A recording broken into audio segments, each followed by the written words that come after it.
the weakness I've always had is that I never knew how to ask for help. Sure.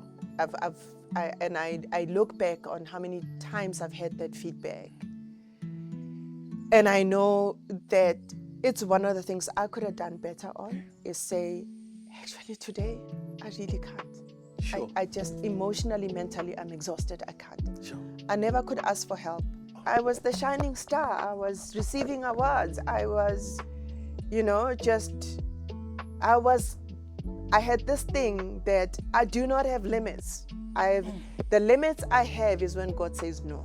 That's me. And I still believe that I don't have limits. Okay. But I'm very realistic about, if I love myself, I must know when to say no.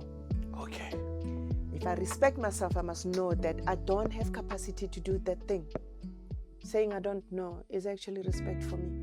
Okay. It's not being a fool to the next person. It's respect for me. Because it will show up. When it shows up, that's when you are the most foolish person. Say I don't know. Sure. Say I don't know. Say I don't want this because it doesn't align with my... It doesn't align. Respect makes all the other values work. Okay. It makes integrity work. It makes other people to respect you. It makes discipline work. If you don't respect yourself, why would I respect you? Why would I arrive on time? It's all those things that start with respect.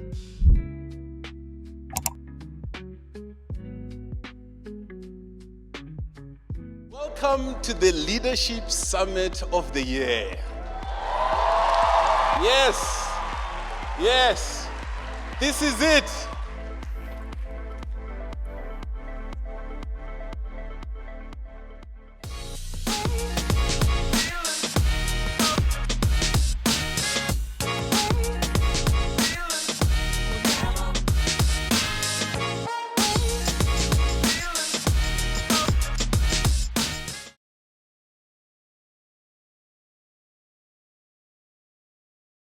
Hello, I am Dr. Mandaj Flaro, and on this week's episode of the SuperLead Podcast series, we are joined by Hannah Sadiki.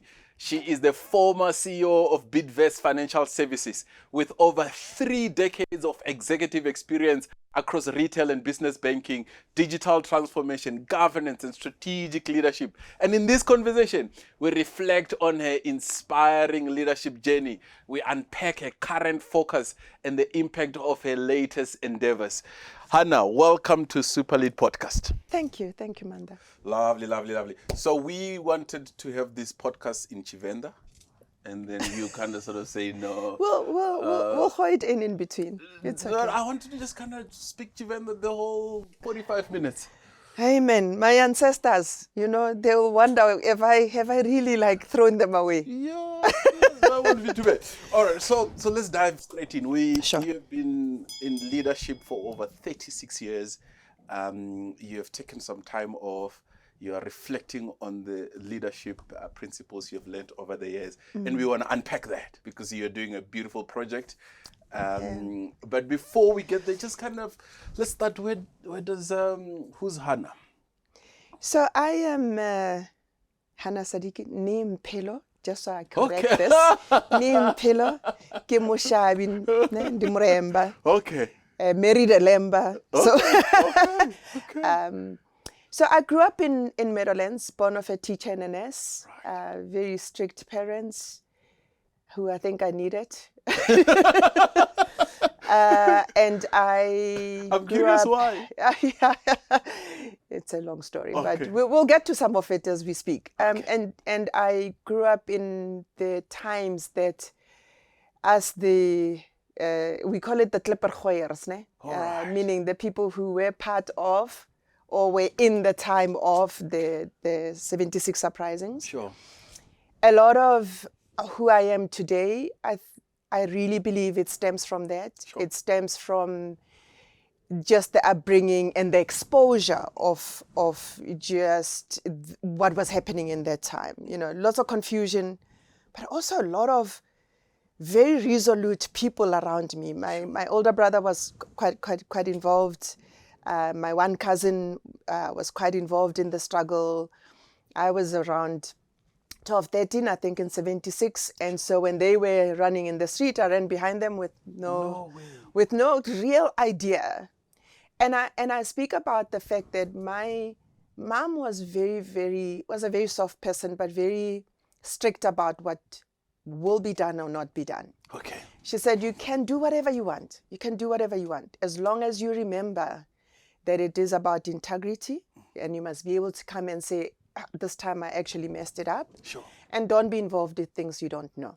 Okay. So that's why I say my parents were strict, and I think I needed that, because I was being involved with things I don't know. I was running behind people who knew what they were doing at that time, and I wasn't really clear.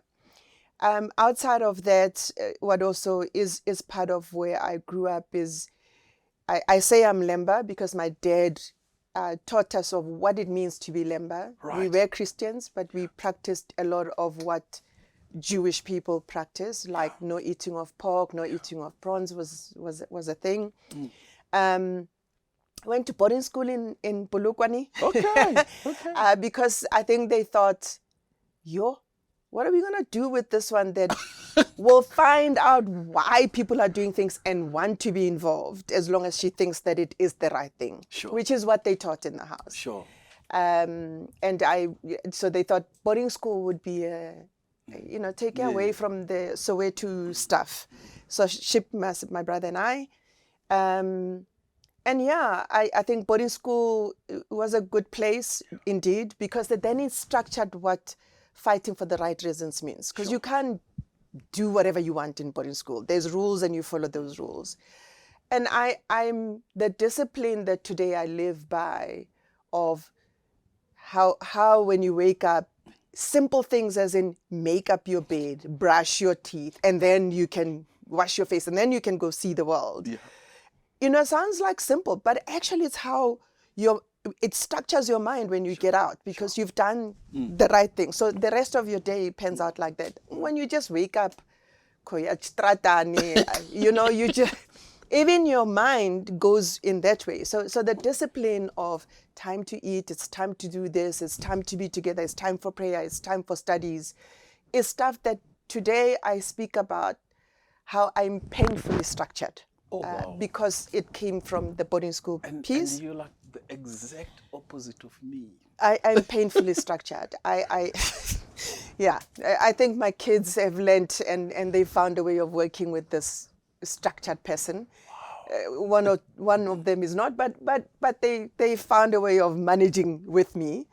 Okay. My mom and dad divorced, but made a point of being friends, and my dad kind of lost his plot. He's going to kill me. Bless his soul. For a few years, new love. But when he found himself back, he was back in making sure that us as kids know that he exists. Excellent. Just right through, this is one part that I don't often say, but it's important because it also speaks about just who I am. I went and I was asked by my parents, what are you going to do? And I said, I don't want to be a teacher. I've watched you be a teacher, and I am so not going to be a teacher. Yeah. Kids are a pain. Yes. I'm not going to be a teacher. And I said, I don't want to be a nurse, because I watched my mom, my aunts, on both the maternal and paternal side. All my aunts were nurses. Sure. I guess it was what it was then. It was also available. A cheaper education relatively to get, because you would go to these different colleges and actually not pay much, and their parents could afford it. And then there was a job, I think, at the end of that. You come out of Elim. Yes. You go into a job. You come out of Elim College for teacher. You go into a job. That's where they actually met. And I was...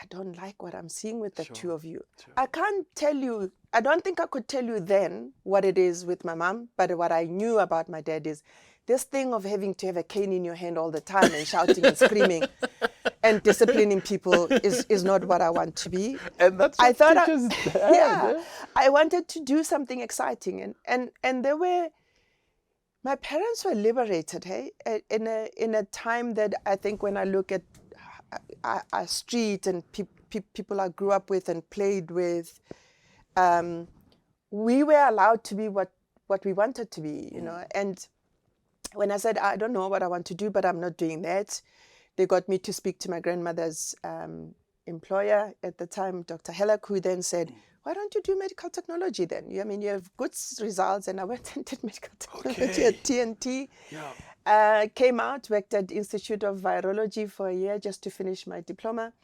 And after a year, every day when you walk in, that white coat. Yes.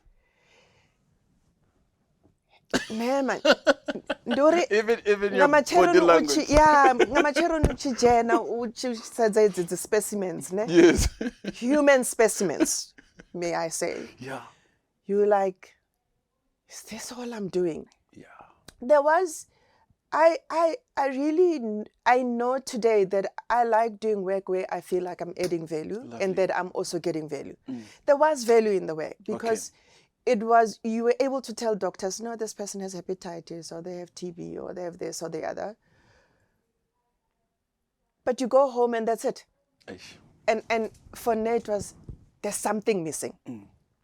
And I didn't know what. And I went home one day and I said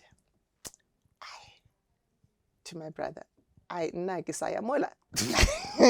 brother was like, it's not going to work, eh?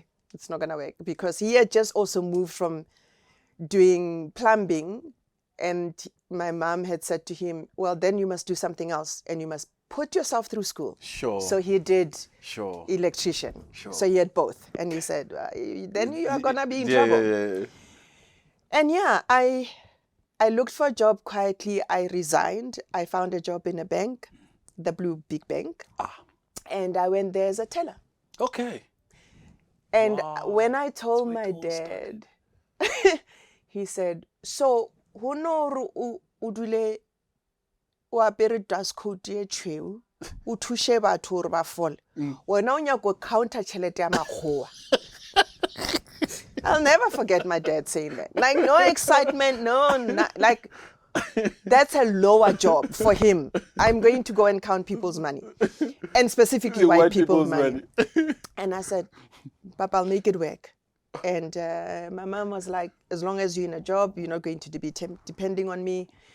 And my sponsor being Dr. Helek was, no, it's good. And you're going into a good company, so it's okay. But then study that. Go and do something about it. And so I went to Damelin part-time so that I am studying. And then I was also told, the two of you must also help your sister go and study, so that it's punishment for the two of you not to change again. All these detours. But it was the best detour ever. Sure. It was the best detour ever. I know today that whilst I would have enjoyed the research, and that's something I learned about medical technology, is the power of research, the power of data, that today has become an important thing. You cannot be a medical technologist without understanding what the data is telling us. It really, yes, I did count people's money as a teller, but walking into that branch as a young black girl, where there was only one guy from Alexander, and everyone was much older than me. I was scared at the beginning, but I was very, very, very fortunate. And it's what I call God puts you where He wants you to be. Sure. He can make all your decisions, but He will actually guide you, execute on how it's going to happen. And within a year, I had a mentor. Okay. I had not had a mentor in my life before. It was my first mentor. And really, Mr. Villas just said, what do you want to be? And I said, everything else that everyone is. And he said, okay, that's a good ambition. Okay. Let's make it work. Yeah. So you are going to start, studying the things I tell you to study. I was studying at Damelin, but he would give me modules. Sure. Banks have these big modules. They don't have them anymore because they're all online. Okay. But you had these almost digest. Yeah. I call them like Reader's Digest or encyclopedias you were given. And then I learned foreign exchange. So you get this thing, and is there an exam at the end? No. He's saying learn so that when the next thing comes, I see, you are ready. I see. And then I got excited about it, and I said, I want to move from telling to go and be able to deal with clients' queries and inquiries and stuff. He said, yeah, when the job comes up, you put up your hand. And that's how it worked, that I went from a teller to most of the roles in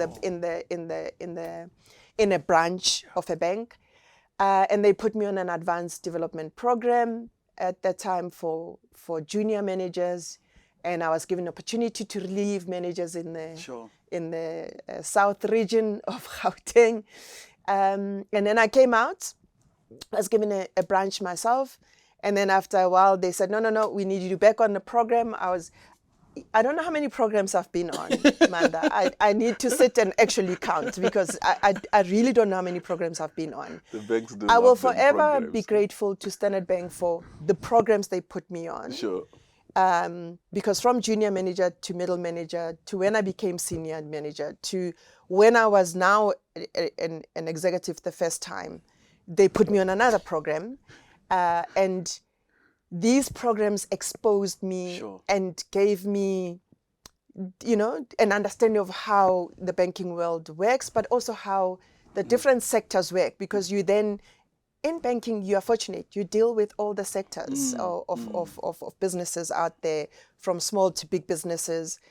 And so those lessons is what today I believe I've learned and I can share with others. Lovely. And we're going to dive into these ones in a moment. Fast track to that, I also developed a program for what I was given to be able to give back to others. I developed a women's program that is a massive program in the bank. They've improved it in Standard Bank.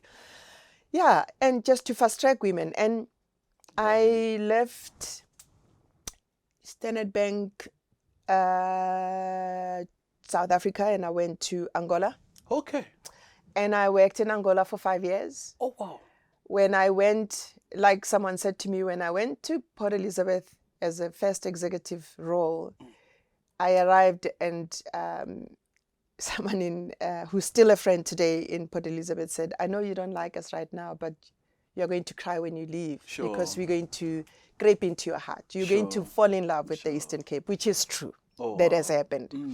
When I arrived in Angola, I remembered that statement that it's rough. I don't know the language. The culture, we are all black, but it's different.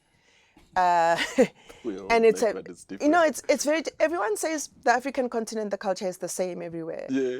There is nuances that are pertinent in how you will live when you're there that are very different to how you would live here. I'll give you a very stupid example, but a very telling example. I went for a run. We did these runs with some of the South Africans that lived in Angola, or maybe some of them still live there. We had this thing on Saturdays to say, let's go run together along the beach. We drive up to the beach, and then we run 10, 8Ks, whatever. Lovely. We come back, we get in cars, we go home. Yeah. Some then go for coffee, some lunch and whatever, but it was a way of connecting us. Yeah. And we did have some people who were Angolans in the group. And I befriended these two guys. They ran at my pace, which is like slightly slower than some of the guys that were running. And we stopped, and they said they're going to the bathroom. I went and bought water. I thought there's nothing wrong in buying water, and there's the three of us behind, so let's get water, Yeah. I came out, and the guy said, I'll give you money when we get back to the car. Oh, wow. And I said, no, it's just water. And he said, yeah. I said, Yeah. So you were not supposed to buy water? What is wrong? He says, you're a woman. You're not going to buy me, a man, something. Without even asking me for permission.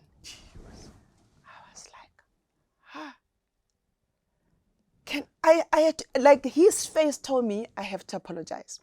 Went back to office Monday and I said, what was that about? Wait, there's a guy who grew up in South Africa. I said, wait, what is the story? Yeah. And he looked at me, he said, Chef, you don't do that here. Oh, wow. I said, really? He said, Yeah, and the day you find a boyfriend, Yeah. do not make a mistake, because I can see the type of woman you are. You are from South Africa, you guys do 50-50. Please, ask me what you can do, cannot do before. And I learned. And so I had to ask for permission for these type of things. So in South Africa, that would not be an issue at all. So that's the nuances that we sometimes think are easy things. But he really felt like I have undermined him. Sure. Yeah.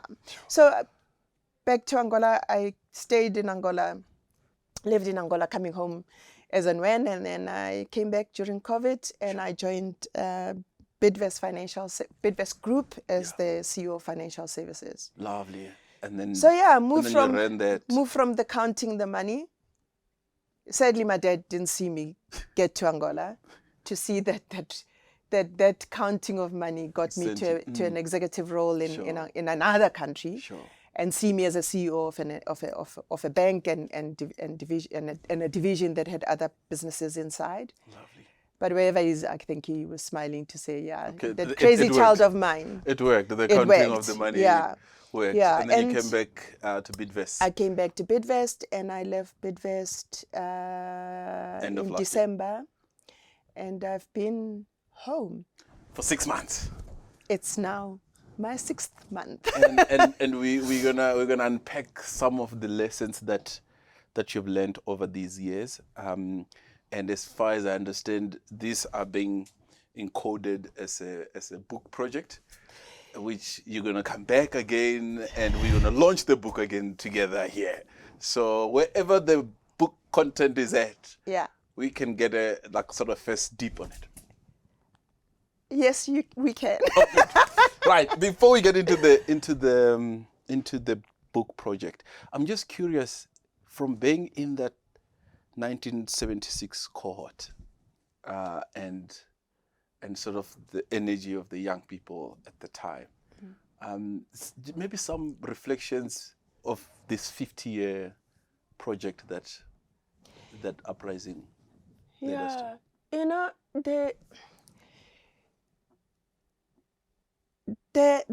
You lived in two worlds. You lived in a world where you tried to explain. Your parents knew what was happening is not right, okay?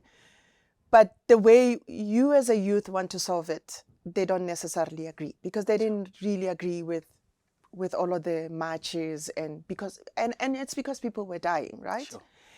So at the same time, you are trying to make it look normal. That's how I say, because it was our normal. The whole news hit in 76, but from 74, I was hearing these noises, I was seeing these meetings. I would go to my dad's older brother in Mfulo, and here would solely talking to some comrades, and then my brother, and it becomes normal. Sure. They're talking about the plans. And then it actually is executed. I get to boarding school. I've learned that skill. We're going to call a meeting late at night. We're going to plan on how we're going to do this. We put a structure together, who leads, who speaks, who doesn't speak. And if the cops come, how do we do it? And who is not going to be actually taken by the cops? Sure. You have a framework. You have a framework, a fighting framework. But it was always, for me, it was always not to do damage to things. Sure. Okay, damage did happen. But I remember when I was in boarding school that we were always never about we're going to bend the school or we're going to bend the library or whatever. We were going to stand firm by the principal's office. We were going to walk the streets with other schools. We're going to get in the bus with other schools to go to the police station and things like that. That's what frames me, it has framed my thinking. I do not enjoy when a fight becomes a fire. Okay. Because in me is that there's no need for it to be a fire. Okay. I struggle when it's a fire because it challenges just my belief system of we can fight without putting a fire up. Sure. And it does challenge me today when I see that we go and ban schools that we need. Like these schools we need. There's not even enough schools, guys. Why are we banning a school? Why are we banning a library? Can we go and stand by the principal's office? Can we go stand at the police station? Can we go at the mayor's house and stand there rather than burning things? Sure. And that's what's framed me, that there's no need. And I've said, I didn't say I'm a mother of 4 beautiful boys. Lovely, lovely. I say that, not just handsome.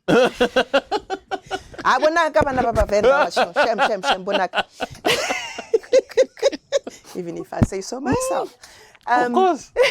So it's my frame is that we all must be able to fight without creating a fire. Good.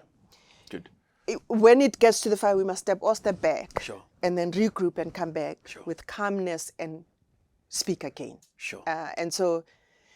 And that's how I've tried, just that's how I've tried, whether it's in family, I speak my mind and it's known, or family or friends, or at work, but I don't enjoy a fire. Sure. And could that be the message you send to the young people of today? Yeah, just can we respect the assets, the little assets we have that are not even enough? Sure. Protect them, but go and put ourselves in front of the people who we're supposed to. Sure. I also want to say that I'm not saying people must be quiet. Okay. I don't think we should be quiet, especially where we are in the country now. We shouldn't be quiet. We should speak. Where we have platforms to speak, let's speak. Just the damage of property is what, for me, is painful. Sure. Every time I see it, it's painful for me. Fight, but no fire. Yeah. Right, so let's get to the book. Some key learnings from the many years of leading, rising from counting money to where you are today. So Manda, let me disclose, I didn't disclose earlier. So there's the idea of the book some 10 years ago, or when I was in Angola anyway, was I need to write about leadership. My friends were saying, write about leadership. And some days when I was not that busy, I would write 1 or 2 things of ideas that I think it is one book. Okay. Now I'm disclosing. Now I'm exposing myself. Public must know Manda did this to me.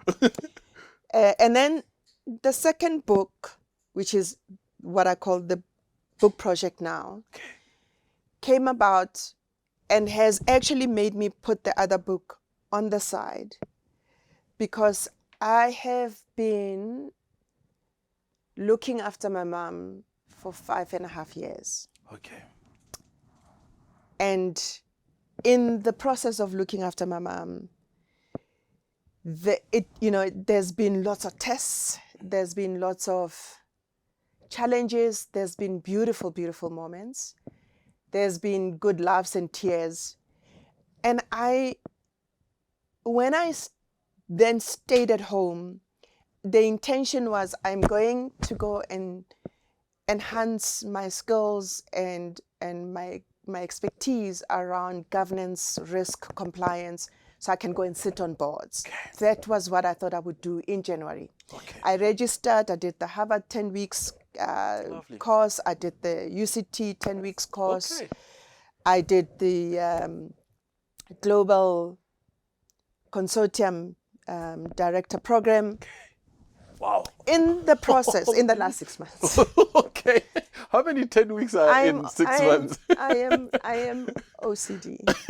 Okay. My kids have told me, if you retire early, you must find something to do. You're not coming to our homes to harass us. So that was the plan, was I'll study, and then in June, I'll launch myself on boards and stuff like that. Right. So we're on track. We are on track with that piece. Okay. But what has happened in the process, heavily, I felt a very big voice that says, you have encountered people that ask you about, what does it take to care for your mom? Sure. Who has dementia? Sure. Important. Who has dementia? Yeah. I've had friends and family go, Sesiana or Mama H or Ma, even Mike, can you talk to this person? They're not sure if their parent has dementia or not.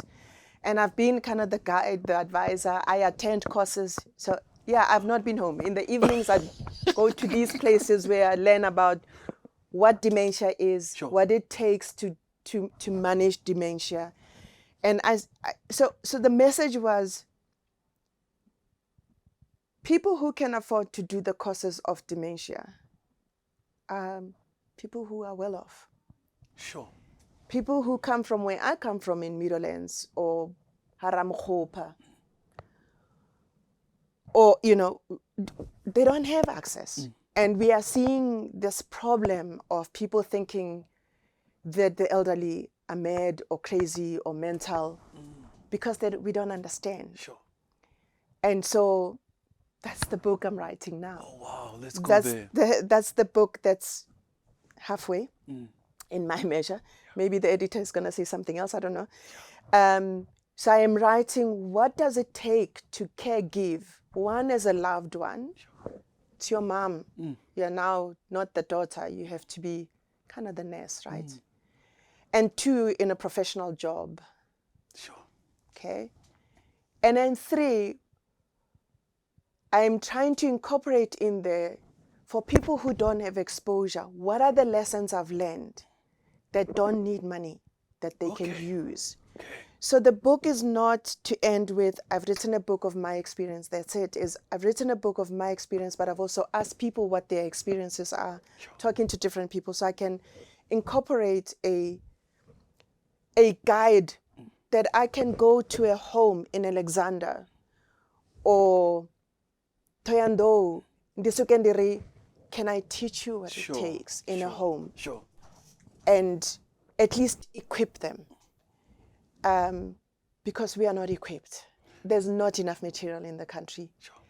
And I'm hoping to also be able to work with, medical fraternity that would go, how do we incorporate those things? When a psychologist has spoken to Hannah, dementia, then she can go, ndiye guy ndichibaba, so that I know what to do. But no, una class, not in your badera 1,000 rand kana 350, pay nothing. Sure. Because I found people who are helping me that I can deliver that with no fee. And obviously in some instances there is going to be a fee. The homes that you saw in the news that are about, where people were, ndi batho ba re neter bana bako ora grant ya sasa. The homes they are in, adzina caregiving facilities, right, particularly for dementia. Sure. Let alone for all the other illnesses. Other illnesses, people can manage kind of, but there is a need in our country. There is so much material outside of our country. And you can't take that and just deploy it out. Sure. Because you need to be able to say to someone who's sitting Ramatala and go, when your mom is standing by the window and all they have is a 90 at 3 a.m, that behavior is not just in jail. And it's not because they're mad. So can we talk about dementia?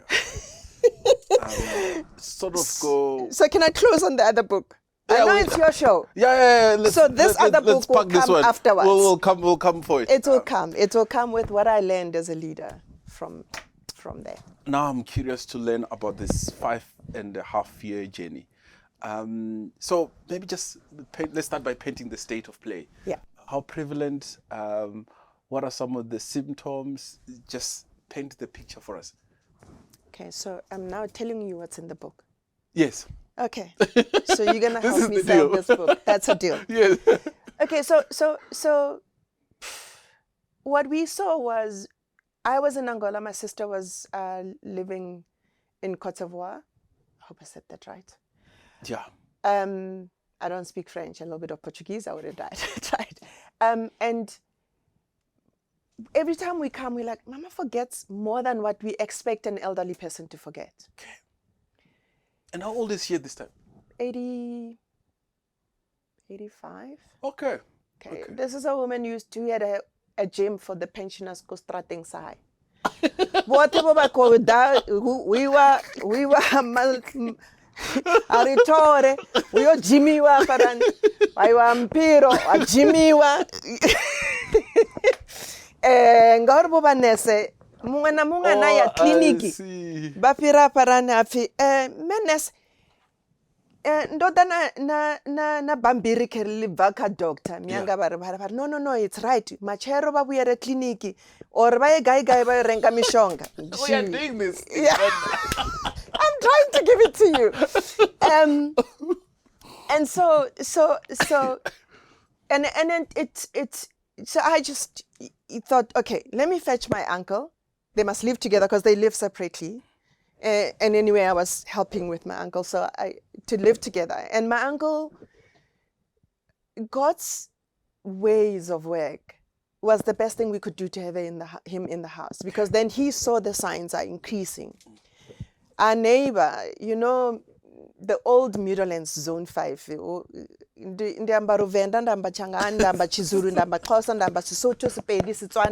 because Zone 5 is a mixed zone. I see.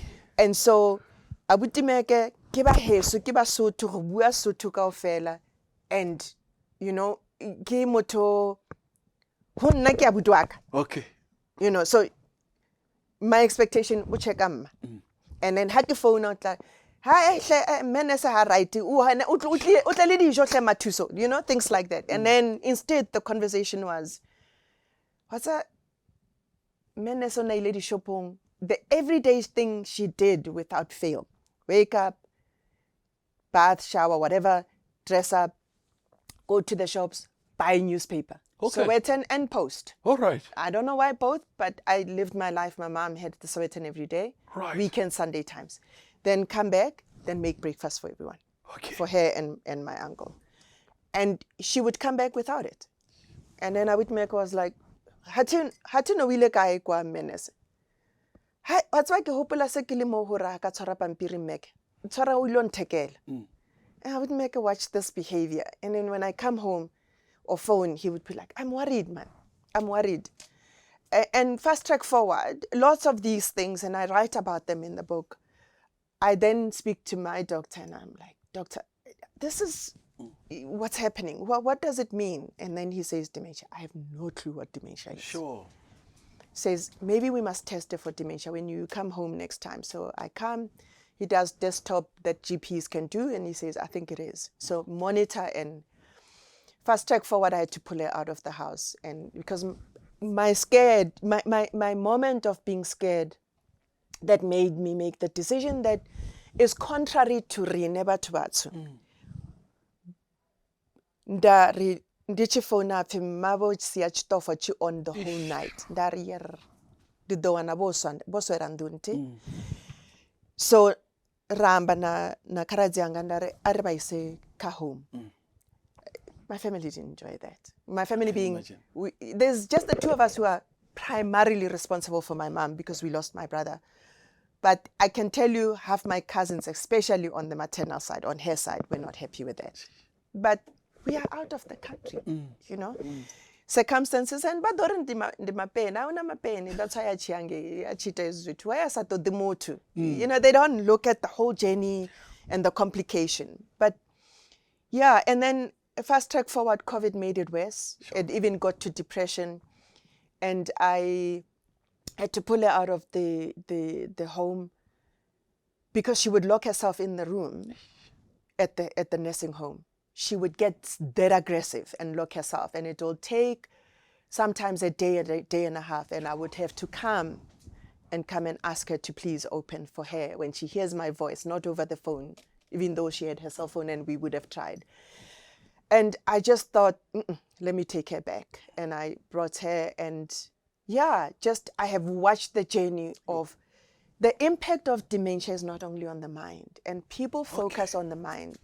My mom has frontal cortical dementia, which it means the disease is attacking your front brain, right? It can be at the back, it can be, and what all of these different dementias that doctors are still even trying to unpack are very individualistic to a person. Sure. they're not, now na dementia, touch wood, no, it's going to happen. And so behavior in there. That's why I'm loath to always speak about these are the only symptoms. The symptoms could differ. Memory is the first symptom. They lose their short-term symptom. That is seemingly the same with most patients. And then the short-term memory time differs from one person to the other person. 2 years ago, my mom lived when I was married in my home with my Kotsiabana. You don't say ex, ne? Kotsiabana. Ex. Okay. Rono keguro ex. So Kotsiabana. And so my kids are young in that time, and my sister's kids are young. So she was always she lived in that space of where are the kids?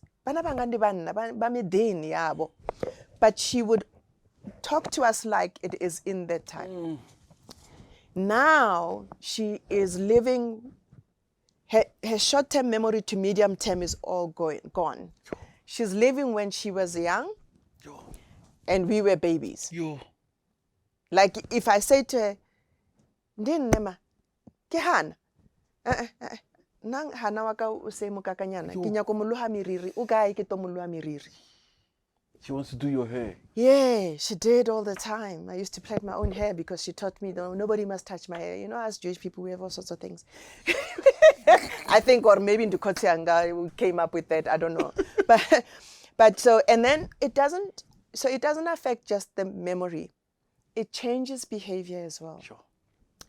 And what I've noticed with the type of dementia my mom has is that fear is what drives her behavioral change. If she's not comfortable with the noise, and the noise could be just you and me talking like this, and she feels like, this girl is a bit louder, and I don't understand. It's a bit too much for me.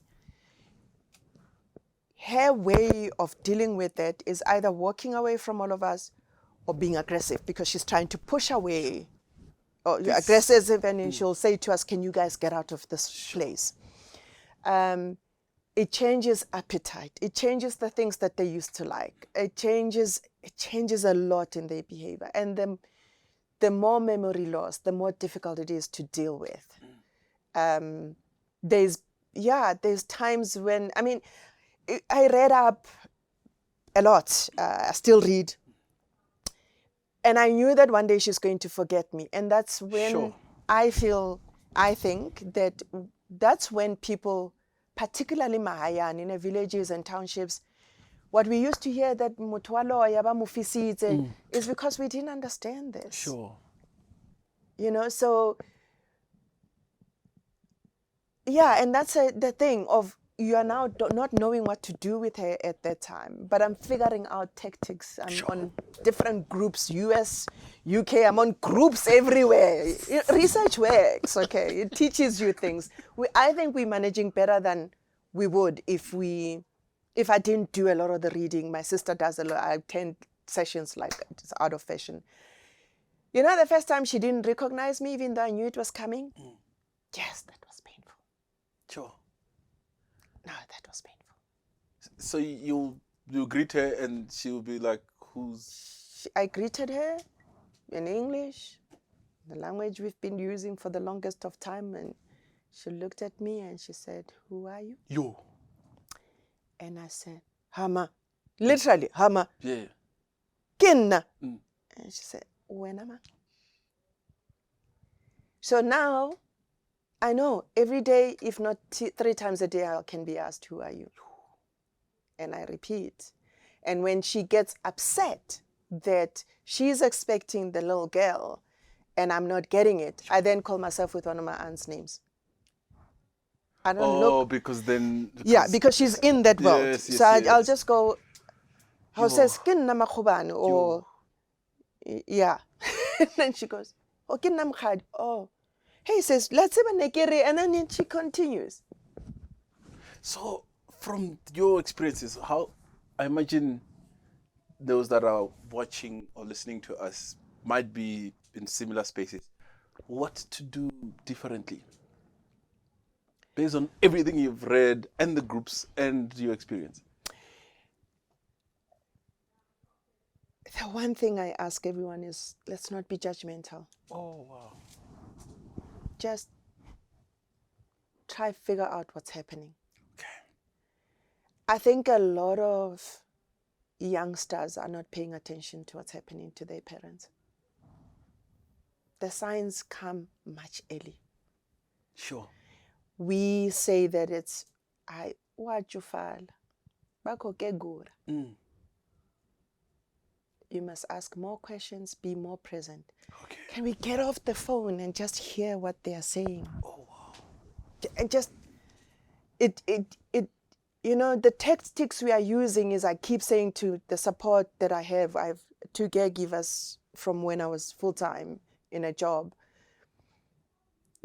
When you're on phones, you don't see the change in the mood. And it can happen instantly. If you're gonna be on the phone, just step away and be on the phone, come back. But pay attention. Sometimes it's a sign of her hand sometimes just shakes. She's had 2 strokes, but I know that now when her hand shakes, she's wondering what is happening here. And it shakes like uncontrollably. Sometimes she's cognizant of it, sometimes she's not. When she's cognizant, and then I go, Mama, and then they go, no. And then I create a conversation, I see. or I find a story. So we have to pay attention. We have to be present with her. We can't be transactional with our parents. Sure. Not in this day and age. Sure. There's so many illnesses around that we see the signs when it's too late. And I think that, just being able to go, no gumarinu ya clinic. Sure.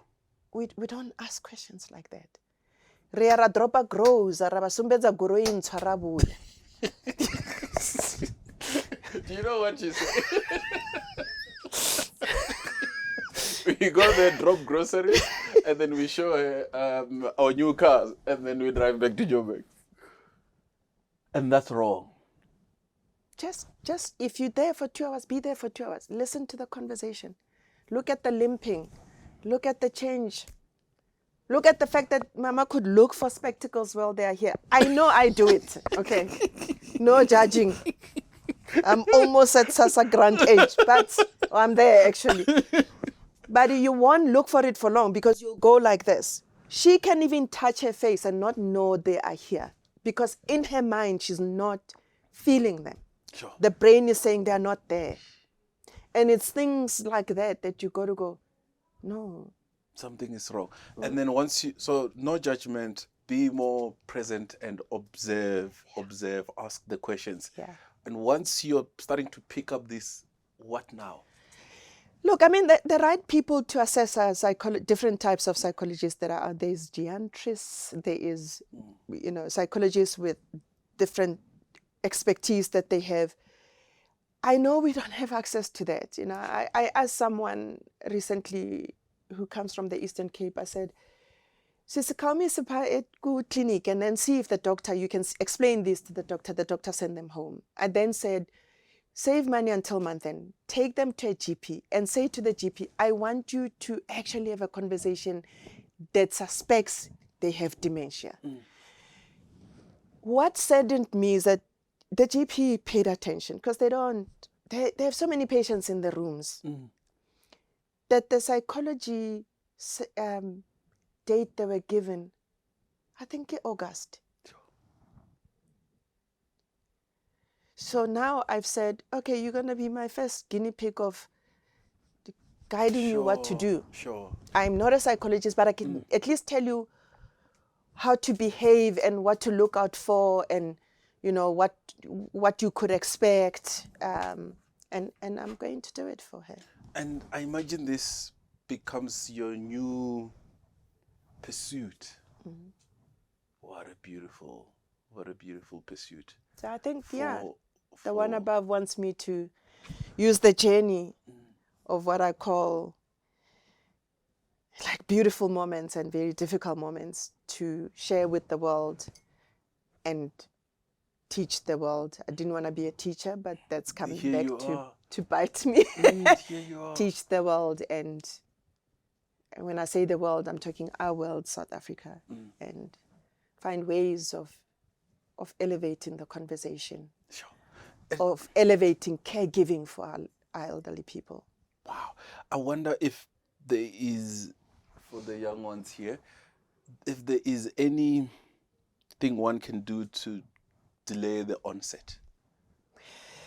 I am being told that there is a doctor who's testing out medically on whether there is a process of delaying, and maybe they'll get to a point of stopping because there's no cure right now. Hopefully they can get to it. There is things you can do today that would help slow down, particularly the memory loss piece. It's things like reading with them, doing puzzles with them, playing. So mental activity. Okay. Yeah, so we did do a lot of that. We played cards, we played Monopoly, we read with her. We did, the children's book that's got coloring and then puzzles that you match words. So we did word games with her. We still do. Some days it works, some days it doesn't work. Sure. Some days she looks at you like, "Wankataza." Sure. Unyakaing ngwana motho. Sure. And she'll say that. Unyakaing ngwana motho. No, aralke dikarate no. Okay, ar color book no. But some days she plays the game. Right. So it is mentally continuously giving them and working with them to keep their mental state okay. Sure. And health-wise, that's a given. Kamkarana, we must stay healthy for our brain to also stay healthy. Sure. But I found the brain, the what I've been reading and hearing from people who are sharing is that, just do a lot of that. It slows down. There's a lady, Wendy wrote a book around how she has dementia. She hasn't written another book, but she wrote the book while she was watching herself in the different levels. And she did things like, I was saying to someone, she did things like stickers. So she put a sticker in case she forgets. That's the kitchen stuff in there, that's groceries in there, and books everywhere. So she can, if she has a fog, she can stop. And maybe I should add that the other thing is calmness. We have to stay calm. You have to stay calm. Yeah, it's difficult, guys. Yeah, it's difficult. There's some days I've walked out and stormed out, even through the gate. I say, "Nyaka." And then I realized, that's your mother back there. Go back. Staying calm when they are hyped up. And so she has stickers about calmness, and she has a thing on an app that she on her phone or watch, I don't remember now, her kids then phone. They know she's finding difficult to do some things. It's putting people also around them. Sure. How do you get them checked in whilst, because you may be at work, whether in the township or not, about seeing it. Sure. So do you have people just checking on them? Sure. People they trust. Because fear is a big thing. So you're doing this while leading a financial services company. And just maybe a few sentences on how you're to manage both. Phew. The role I had was a big role. It was, I arrived, I managed, I think we had about 11 businesses then. There was a mandate. Mama was not bad in the first year. It was a year of fixing that my boss had asked me for, and the shareholders, or rather the board. And then the second year, as she was getting worse, I was like, I would leave home worrying about her when I leave her, arrive at work, and almost try and switch off. Sure. Which is hard work. It's what gets some executives, I think, sick. Okay. Because mentally you don't have a break. Sure. Okay, so I would then go try and be fully present, because someone yesterday, when I said to them, "Can you describe in a sentence?" She said, "You wear your work on your sleeve. When you are given a job," she said, "when you are given a job, you dive in and you want to do, and you want to do it at your very best. You'll give it your all. Yeah. and you don't sometimes check your own capacity, because it was feedback to me. And I said, you're right. And also I'm a people's person, so I love and want to work with people on doing things. So and people work is hectic.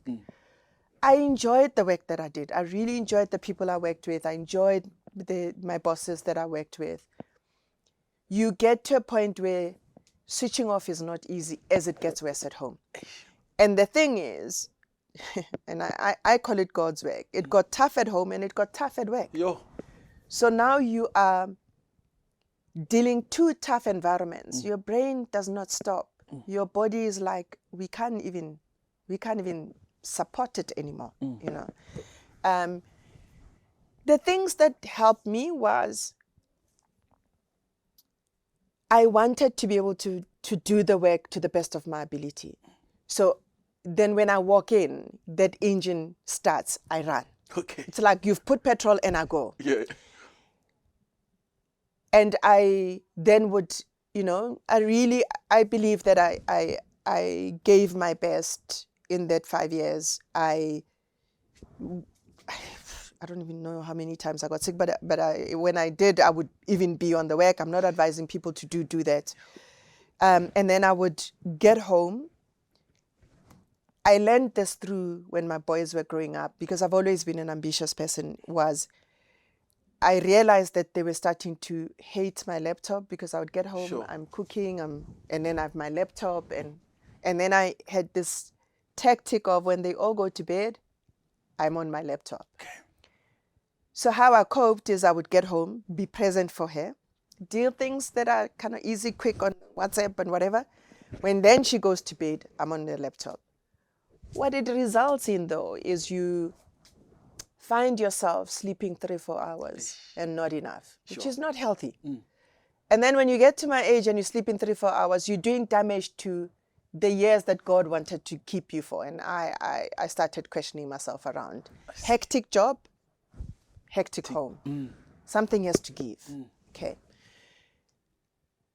I did have support. I had a good team. I had support from the group EXCO team. I really did have support.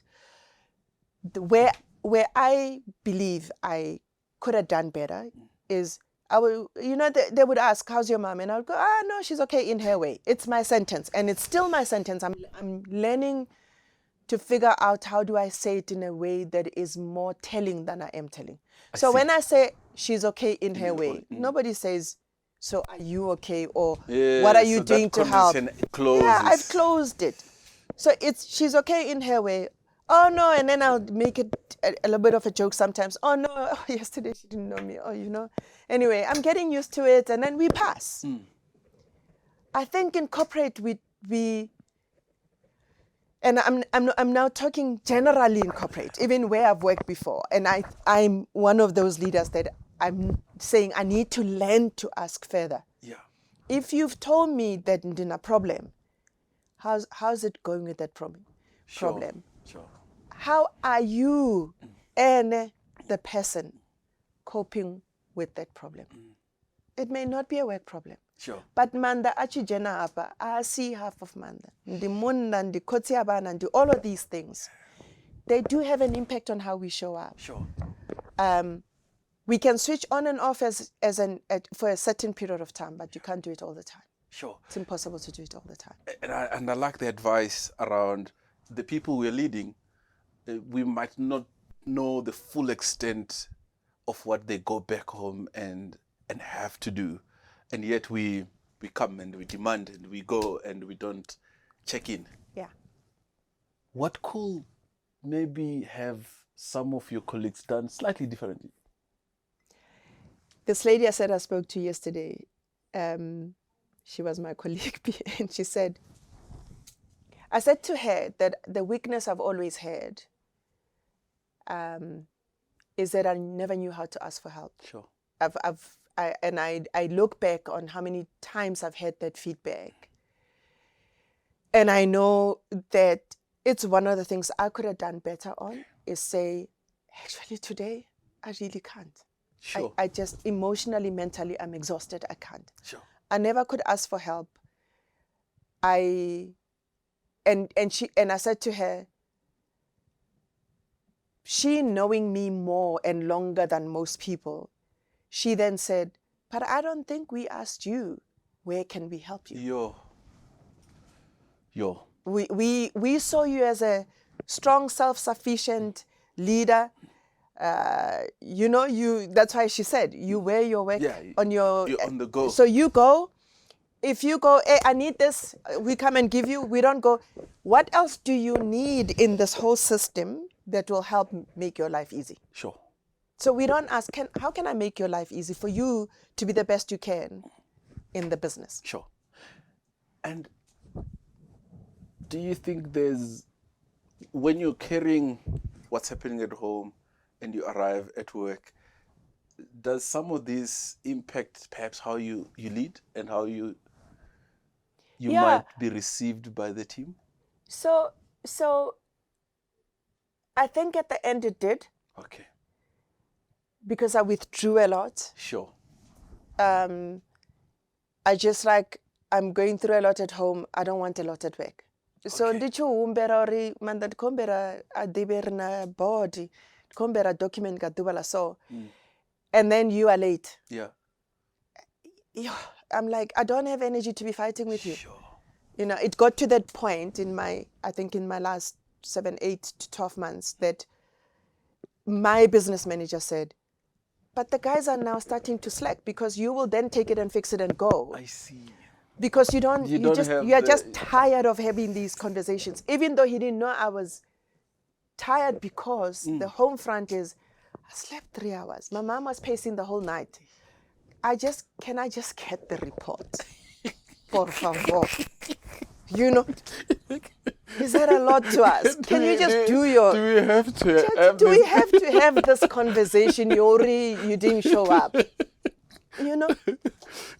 So it does have an impact. Whilst the type of leader I am is, can we sit down? What stalls you from you being in time? How can can we do things before that help you? If you are stuck, can we talk? Yeah, it did impact my leadership. All that, so I imagine one of the things we can learn here is some of these symptoms that we see ourselves showing up, like, okay, do I really have to edit this? Or do I have to have this meeting this afternoon or I can cancel? It might be an indication maybe that the system is overloaded. Maybe for other leaders, it might not be as intense as the situation you had at home. Yeah. But some of these shifts could indicate maybe the system. So there's 2 things I say I've learned as a leader. Okay. That is 3 maybe. Oh, good. One is... I knew we were going to cycle back to the leadership lessons. One is you have to love yourself. Wow. How are you going to share loving others and caring for others when you don't love yourself? What does that mean? That means when you love yourself, you become honest with yourself on, andizi namhlanje, I'm not coming. You become honest with, I'm not feeling this work. You become honest with, this meeting, I don't feel like going. Let's stop and ask, what is it, Hannah? What is it that makes you not to feel like going? Is it the person? Is it the content? What is it? Love yourself to ask yourself that question so that you don't rock up. And then you kind of transactionally have the meeting with no commitment to it as such, because actually you don't even feel the content. Sure. Which robs me when you show up like that. Sure. Of getting a lot more out of you. So if you love yourself, you are able to then share that love with others. Sure. And the second thing is respect yourself. Right. I have learned in the toughest way that saying I don't know is actually respect for me. Okay. It's not being a fool to the next person. It's respect for me. Because it will show up. When it shows up, I see. That's when you are the most foolish person. Say, I don't know. Sure. Say, I don't know. Say, I don't want this because it doesn't align with my it doesn't align. Respect makes all the other values work. It makes integrity work. It makes other people to respect you. You know, it makes discipline work. If you don't respect yourself, why would I respect you? Why would I arrive on time? It's all those things that start with respect. Right. That's what I've learned in that time. Respect yourself. And then thirdly is understand ambition is a grit. We all need it. Ambition is a gift. Ambition is a gift. Ambition is a gift. It's a gift. People who have ambition, love it. Okay. Run with it. Because when you have ambition, tell me, you'll wake up when there's no energy, babalas and everything, tired, sick, you will go and do. However. Oh, I thought that was a full stop. Okay. Ambition is a gift. However, your capacity is reality. Right. Ambition is a gift. However, your capacity is a reality. Yeah. Just say a bit more. I've been that for the longest of time. My ambition has driven me to one big project, next project. I succeed on this one. You know, I remember one of my mentors used to call me Black Magic. He's Black Magic. He'd be like, this thing is not working. Okay. Give it to Hannah. Give it to BM. And people didn't know what BM is because for the longest of time, Black Magic. he thought that people would think he's racist.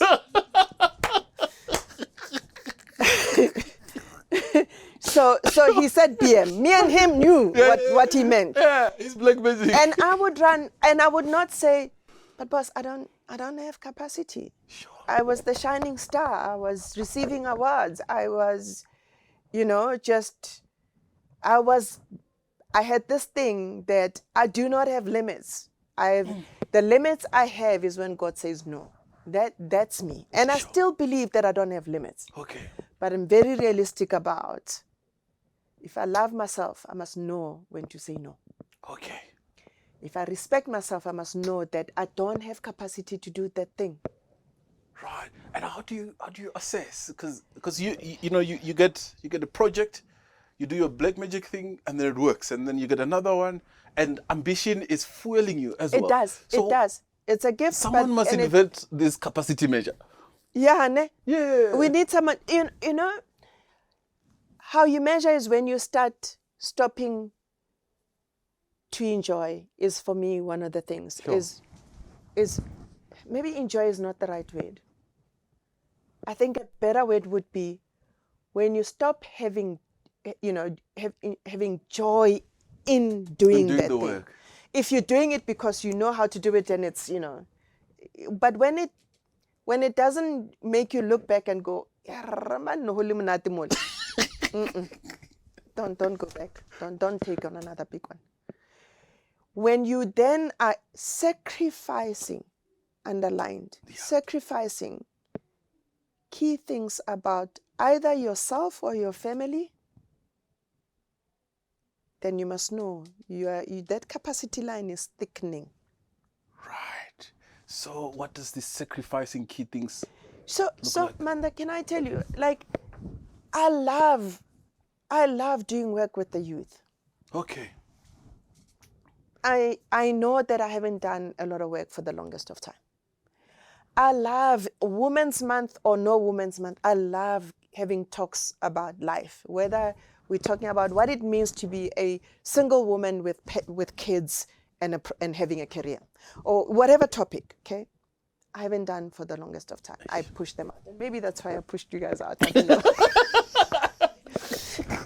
You see, so when you start sacrificing that which, for me, my measure is that which is my purpose in this world that I've been borrowed time to be in. That's where I know there's a weakness. Sure.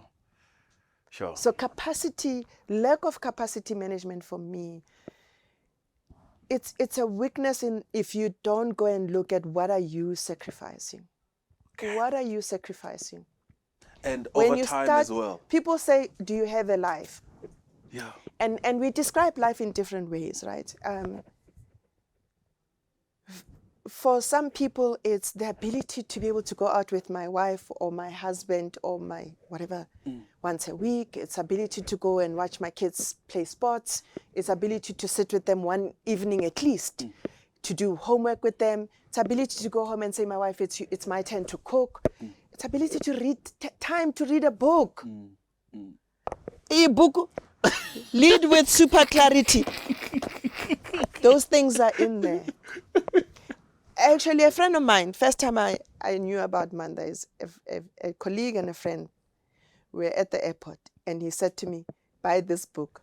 That's why I did a bit of vendor today, to apologize for what I said. I said, just because the movenda thought I re-rang.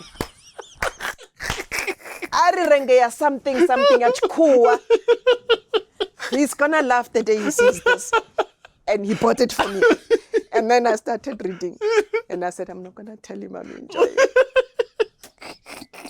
it. We used to tease each other about a whole lot of things. We used to buy each other books. And those things are the things I miss. I miss going and speaking to young women. I miss going and, coaching more people, because I am a coach.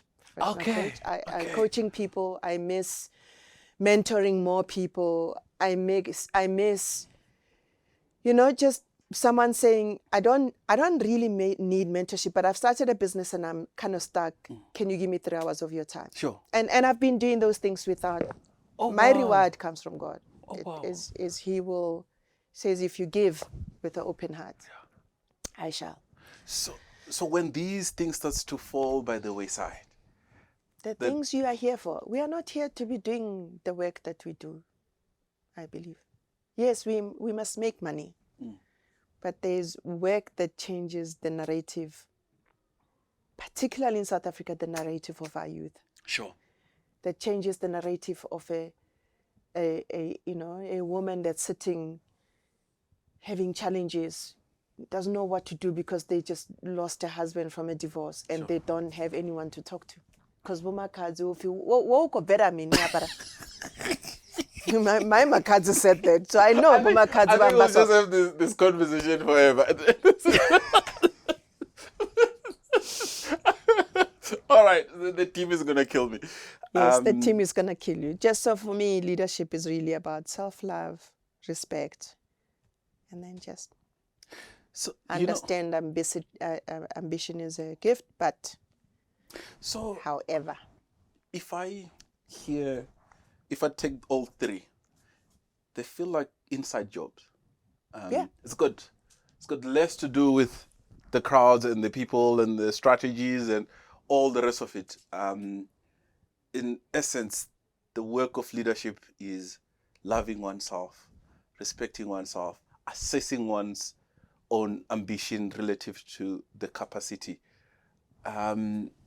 That requires quite a bit of reflecting. Self-awareness,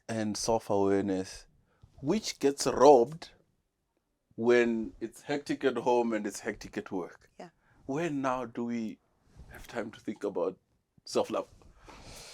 Yeah, speaking about myself, there was no self-love. I go meet some of my people yesterday, as I say, this friend of mine, when I walked in, she was like, yeah, Usana. I am not ashamed to say I know I look good. For a 60-year-old with grandchildren. Because I've now made the time to do the self-love. Sure. I now make the time to go out and make sure that health-wise I'm training, not for mental health, not I'm saying I'm looking good, but not for looking good, but for having a healthy Hannah. Sure. Because a healthy Hannah walks in, sure, can be present. Usually in things like this, I would have harassed him for what is the topic? I need to prep. I didn't prep anything. Lovely. Because I know that I am able to bring the full Hannah Sadiki here, Nimpilo here. And because I'm mentally in the right place, spiritually in the right place. Sure. And when you are there, you just, Oh, So it's being able to, it's making the time and having good friends who will tell you that, man. and it's the friends also that go around the time, because that gets Yeah, deprioritized. yeah. It's the spiritual time that Yeah. also It that, was deprioritized. and your advice is we shouldn't. Wow. Mpo is looking at me kind And of I'm scared to look that way now. Okay.